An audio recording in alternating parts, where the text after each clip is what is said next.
So yun guys, nandito kami sa Golden Horizon. Anong oras na?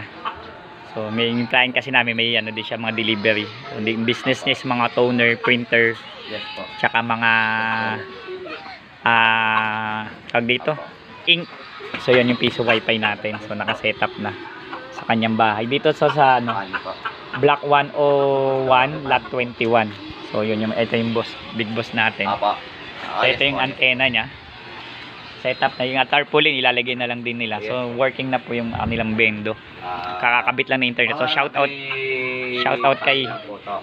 kay Sir Dennis Carretero. Maraming salamat po.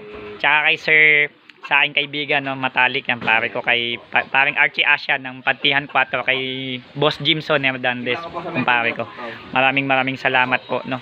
So salamat din po sa nag-avail sa taga Mendes namin, kay Ma'am Ruth at saka kay Ma'am kay Ma'am Queenie, kay Sir Ricky Vargas. Maraming salamat po. Sir, maraming salamat po sa pagtitiwala. PC Mugwa mo, don't forget to subscribe.